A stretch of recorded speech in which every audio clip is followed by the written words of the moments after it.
Hello বন্ধুরা, কেমন আছো? আমি সুস্মিতা আবারও চলে এসেছি তোমাদের সামনে নতুন ব্লগ ভিডিও নিয়ে। তো সকালে সব কাজ সেরে সকালের মোটামুটি সব কাজ হয়ে গিয়েছে, খাওয়া দাওয়া সব কিছু হয়ে গিয়েছে। তো এবার তো চিন্তা থাকে যে দুপুরে কী রান্না হবে। তো তার জন্য দেখো আমি মাছ কিনতে বেরিয়ে পড়েছি। পাড়ায় মাছ বিক্রি করতে এসেছে। তো দেখো বন্ধুরা, এগুলো কী মাছ তোমরা কি কেউ চিনতে পারছো? তো মাছ কিনে নিলাম। মাছ কিনে নিয়ে এবার আমি বাড়ির দিকে চলে যাচ্ছি। তো আজকে দুপুরে কি মেনু বানালাম সেগুলো তোমাদের সাথে আমি শেয়ার করব।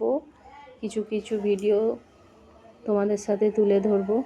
তো সবটুকু তো নেওয়া সম্ভব না। আর অবশ্যই যদি আমার ভিডিওগুলো ভালো থাকে আমার পেজটাকে ফলো করো।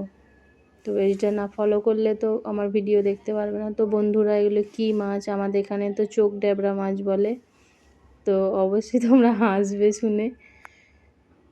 তো এই দেখো সব মাছ ধুয়ে নিয়ে চলে এসেছি। এবার সবজি কাটতে বসে গিয়েছি।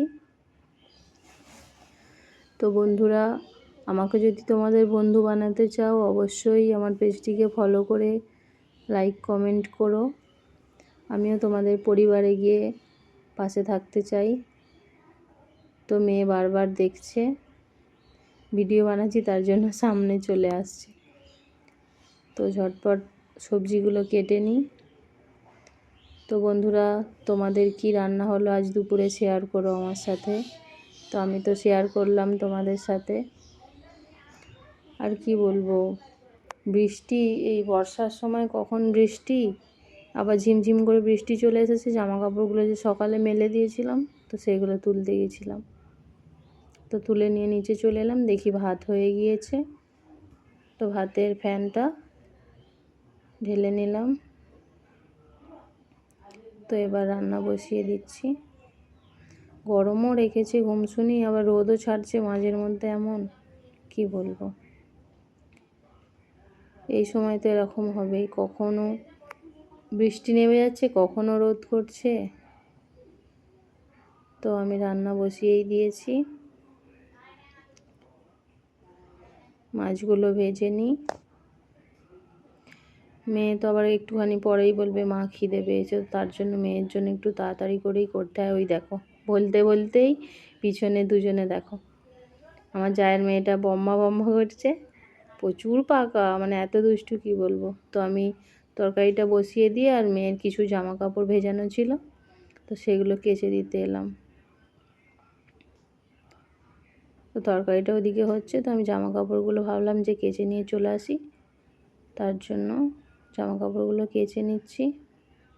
আর সারাদিন তো মানে 3-4টে জামা কাপড় তো লাগবেই। তো বন্ধুরা, রান্না হয়ে গিয়েছে আর আমি ঘরদোরগুলো একটু পরিষ্কার করে নিচ্ছি।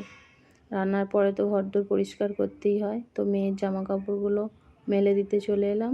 দেখেছো বন্ধুরা, রৌদ্র ছেড়েছে কীরকম।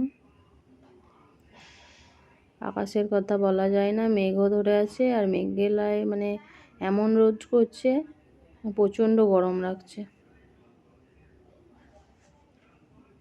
তো রোদের কারণে দেখো আবার বৃষ্টি নেমেছে। তো ওই জামা কাপড়গুলো আমি ফের তুলে নিয়ে চলে এসেছিলাম বৃষ্টির জন্য। বাসনগুলো যে ছিল রান্না করেছি সেগুলো বাসনগুলো আমি ধুয়ে নিচ্ছি।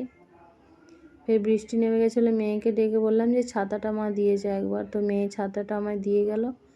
এই ছাতা ধরে বাসন মাজা অসম্ভব, মানে কাঁধে লাগছে, একদিক দিয়ে ধরে আছি।